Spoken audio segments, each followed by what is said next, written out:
music. Hi, this is Carly from Earth Dance and Rainbow Serpent saying we should all support live music.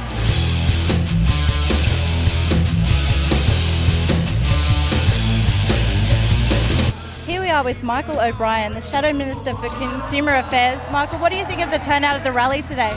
Amy, look, I reckon there's got to be at least 10,000 people here. This is absolutely amazing.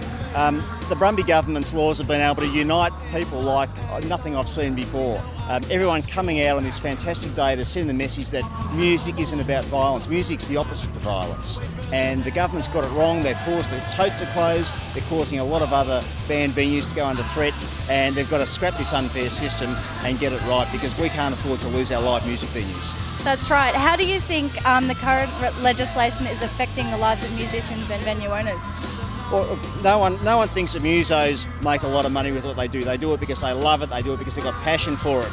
And to send them the message that they are causing violence, it's a real slap in the face. And what we see with the venues is they've had these ridiculous security requirements, these ridiculously high liquor licensing fees, and that means that for a lot of these venues, it's not commercially viable to have music. That is such a sad outcome. We need to have a government that encourages the arts and makes it easier for people to be able to live out the dream of being in a band and giving pleasure and music to everyone else. And that's what this message from the rally today is all about.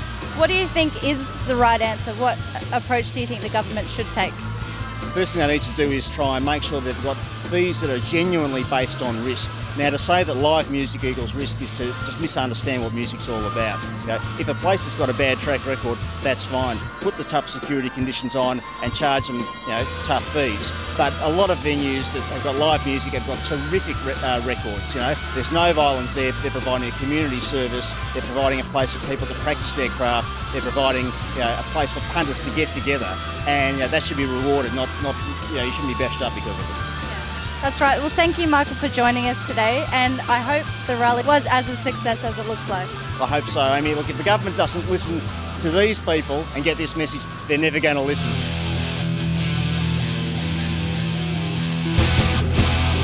Hello, you're watching Noise TV, and here we are with Dope Newton, veteran of the Australian music scene. Welcome to Noise TV. Thank you, and welcome fellow veterans. How do you think the rally went today? Oh, look, wasn't that a wonderful sight? I was saying to somebody, there'll be people old enough out there to remember that the last time I looked down Spring Street and saw that many young faces was Vietnam rallies. And this was a special day because this is the first time I remember the entire industry getting together and saying, this is such an important issue, we will all speak with one voice. And it just doesn't happen very often. And the power of it is that the government has actually said, we made a mistake, that legislation is actually wrong, we're going to step back from it and let's work with the industry to work out a solution so that live music doesn't equal high risk. So what do you hope will come out of today? I hope that even those people the Liberals who are standing up there cynically taking advantage of the situation by holding up their live music support signs, I hope that everybody in that Parliament building understands how vital live music and the music scene is to this city. And I think they got a real reminder, if they didn't know already, today, because all those people who are standing in front of the stage are the future of the industry, and hopefully it's a brighter future after today. 15 years ago, Billboard in America did an article saying that there were two live music capitals in the world. One was Austin in Texas and one was Melbourne. Now, Austin has done the most amazing job on promoting its live music, and it has registered the trademark live music capital of the world.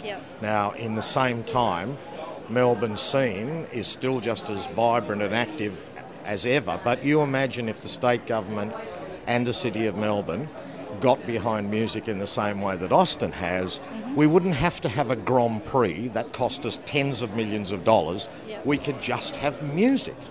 All right, well, thanks for joining us on the show, and we hope that today has actually brought some sort of a realisation to the government. Oh, I think it will, and if you hang around for long enough, you could be a veteran too, Amy.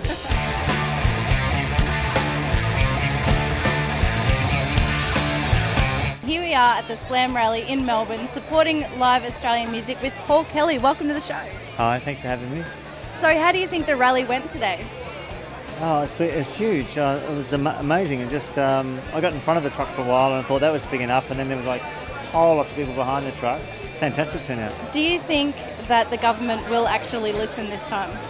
There's obviously signs that they're listening with the accord that they spoke about today, but I'm not across the details of that. But when you get that amount of people power on the streets, government's still listening. If you could speak directly to the head honcho of the liquor licensing laws, what would you tell them about the live music scene at the moment? Well, the live music scene is healthy. It's part of what makes Melbourne a unique city. It doesn't happen by accident. It needs to be fostered and developed. And if you look after it, it'll do our city proud.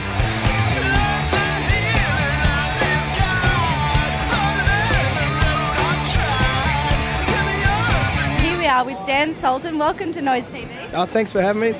Now, you spoke at the Slam Rally today supporting live Australian music. How do you think the rally went?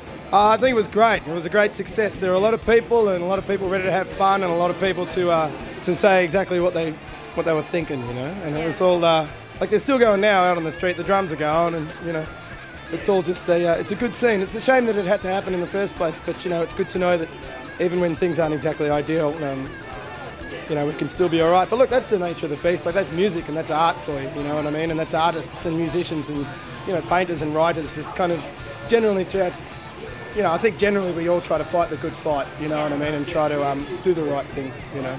And the most important thing is it brought everyone closer together, as you can see by the huge turnout today. Well, that's right, you know, and I think particularly in rock and roll, you know, there can be a lot of divisions between which type of rock and roll. You know, is it metal or is it this or is it that? We're all just here together.